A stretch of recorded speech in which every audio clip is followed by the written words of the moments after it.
Tanpa ampun, TNI Angkatan Laut kembali gagalkan pemberangkatan pekerja migran Indonesia ilegal ke Malaysia. Progres INAP 2, program andalan Kampung Bahari Nusantara di Jemberana, Bali.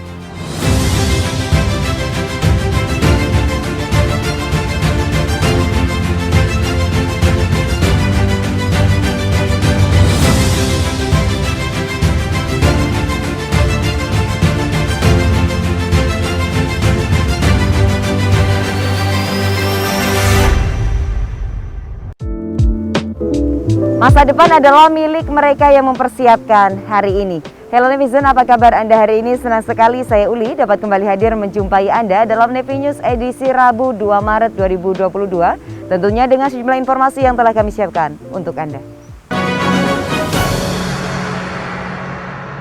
Tanpa ampun, TNI Angkatan Laut kembali gagalkan pemberangkatan pekerja migran Indonesia ilegal ke Malaysia.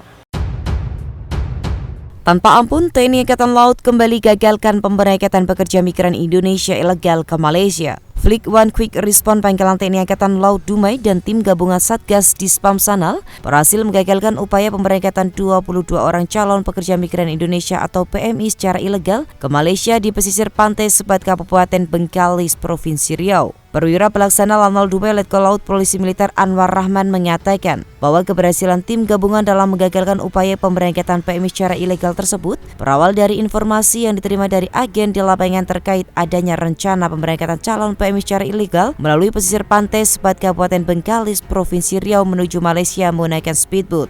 Tim gabungan yang dipimpin oleh Dansub Unit Intel Teknis Lanal Dumai, Letu Laut Khusus versi Anggri, melaksanakan penyisiran ke dalam hutan sawit hingga ke bibir pantai dan berhasil menemukan serta mengamankan calon PMI sebanyak 22 orang yang terdiri dari 8 orang laki-laki dan 14 orang perempuan yang sedang berkumpul dan bersiap diberangkatkan secara ilegal menuju Malaysia. Selanjutnya 22 orang calon PMI dibawa menuju Mako Lanal Dumai untuk dilaksanakan pengecekan identitas, fisik, barang bawaan, dan kesehatan. Dari keterangan awal yang diperoleh bahwa para calon PMI tersebut berasal dari berbagai daerah seperti Tanjung Balai Asahan, Jambi, Jogja, dan Jawa Timur. Selanjutnya 22 orang PMI tersebut diserahkan kepada Badan Perlindungan Pekerja Migran Indonesia atau BP2MI untuk pendalaman dan proses lebih lanjut.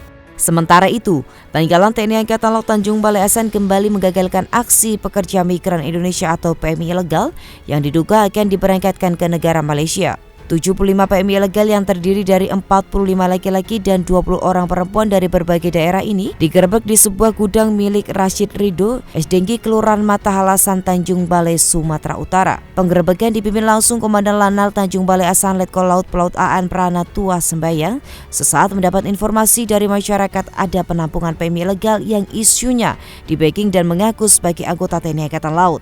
Sesaat akan diserahkan ke Polres Tanjung Balai, dilaksanakan pemeriksaan oleh tim Polres, namun tidak ditemukan personil TNI Angkatan Laut dalam pemberangkatan PMI ilegal tersebut. Hal tersebut membuktikan isu yang berkembang bahwa ada oknum TNI Angkatan Laut sebagai backing, tidak ada bukti yang valid. Hingga saat ini TNI Angkatan Laut juga masih menunggu koordinasi dan hasil investigasi dari Badan Perlindungan Pekerja Migran Indonesia atau B2MI terkait dugaan keterlibatan oknum TNI Angkatan Laut dalam pengiriman PMI ilegal. Sehingga kami selama ini selalu bersinergi untuk melaksanakan penindakan terhadap adanya informasi yang dari masyarakat terkait PMI. Progres INAP 2, program andalan Kampung Bahari Nusantara di Jemberana, Bali. Kepala Staf Angkatan Laut baru-baru ini meresmikan 3 Indonesia Naval Aquagriculture Program atau INAP di lokasi yang berbeda di Jemberana, Bali. INAP 1 yang berlokasi di Pantai Pembuahan Banyu Biru, Jemberana secara umum sudah berproduksi dengan produk unggulan udang faname dan diperkirakan sekitar 6 bulan INAP 1 siap melaksanakan panen dengan hasil produksi sekitar 30 ton. Biaya produksi yang dikeluarkan tidak terlalu tinggi, mengingat bahan dan pakan yang digunakan seluruh adalah produksi dalam negeri. Diharapkan hasil INAP ini juga bisa diekspor ke luar negeri sehingga dapat mensejahterakan masyarakat nelayan sekitar lokasi INAP. Sedangkan INAP 2 yang berlokasi di Desa Pengambengan, Kecamatan Negara, Jemberana tidak jauh dari lokasi INAP 1. Saat ini proses pembangunan sedang dikebut. Menempati luas 6 hektar terdiri dari 30 buah kolam tambak milenial atau Millennial Seed Farm. Direncanakan pada Maret 2022, tambak ini siap berproduksi dengan sekitar hasil 30 ton. Kasal saat pembukaan menyampaikan harapan agar tercipta 1000 inap di seluruh Indonesia melalui Kampung Bahari Nusantara sebagai upaya pemulihan ekonomi nasional. Bangsa Indonesia adalah bangsa maritim.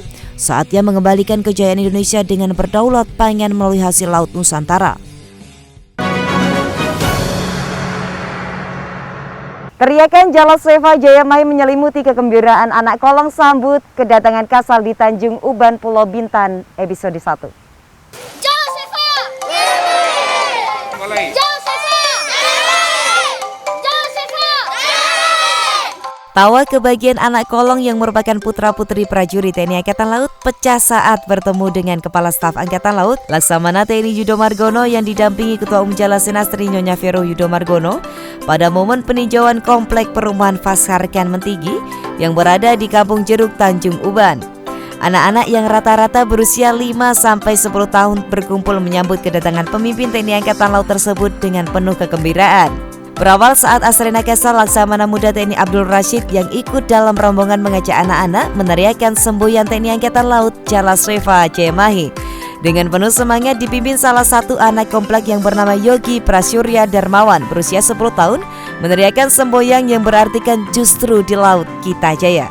Hal tersebut menunjukkan bahwa kecintaan terhadap TNI Angkatan Laut begitu tinggi. Semangat ini harus dikobarkan sejak dini untuk menumbuhkan rasa cinta mereka terhadap dunia kemaritiman. Kelucuan anak-anak tersebut tidak berhenti sampai di situ. Ibu Vero Yudo Margono juga sempat memberikan pertanyaan kepada anak-anak tentang siapa nama Kasal dan dengan lantang Yogi menjawab Bapak Yudo. Beberapa anak lain juga berhasil menjawab pertanyaan seperti berapa nomor sepatu Kasal dan di mana pernah melihat Kasal. Jawaban spontan diberikan oleh Yogi bahwa dia melihat Kasal dari YouTube. Kemudian pecahlah tawa ceria anak-anak tersebut beserta para rombongan yang hadir.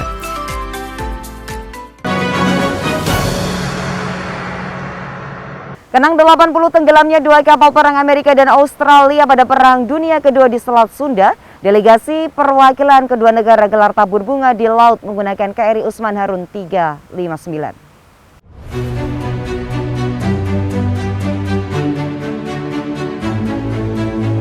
Perang Dunia II ditemukan di perairan Selat Sunda. Kapal perang milik Australia dan Amerika Serikat saat itu karam setelah diserang kapal Jepang. 2 kapal tersebut adalah HMS Port and USS Houston. TNI Angkatan Laut memfasilitasi KRI Usman Harun 359 bergerak dari Dermaga Indah Kiat Banten menuju koordinat 05 derajat 54 menit 04 selatan, 106 derajat 08 menit 36 timur sekitar perairan Pulau Panjang, Kecamatan Pulau Ampel, Kabupaten Serang, Banten untuk melaksanakan upacara tabur bunga di laut dalam rangka mengenang 80 tahun tenggelamnya kedua kapal perang tersebut yang dipimpin Wakil Asisten Operasi Kasal Laksamana Pertama TNI Wasis Priyono. Upacara peringatan semacam ini diharapkan dapat meningkatkan kesadaran pentingnya untuk menang dan melindungi kerjasama antar Angkatan Laut Indonesia, Australia dan Amerika Serikat secara umum, serta mencegah pudarnya nilai sejarah akibat kegiatan ilegal. Namun yang paling penting, upacara peringatan ini adalah upaya untuk menekankan pentingnya untuk terus menghormati perjuangan para prajurit kita semua, apalagi mantan awak HMS Port and USS Houston. Upacara ini dihadiri perwakilan delegasi dari Amerika dan Australia serta diikuti Komandan Lanal Banten dan Papan 4 Ublus Pamsanal. Wingde adalah gerbang awal pengabdian bagi para Raja Wali muda.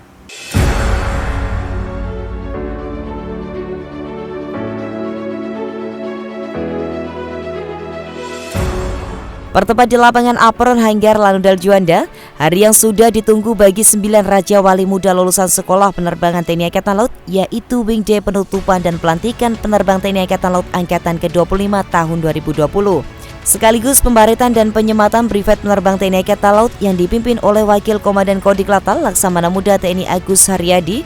Acara tersebut juga dihadiri Wakil Komandan Pusat Penerbangan TNI Angkatan Laut Laksamana Pertama TNI Bayu Ali Syahbana. Ini awal dari pengabdian para penerbang karena para penerbang akan berhadapan dengan bidang kerja yang semakin kompleks serta tantangan tugas yang semakin berat.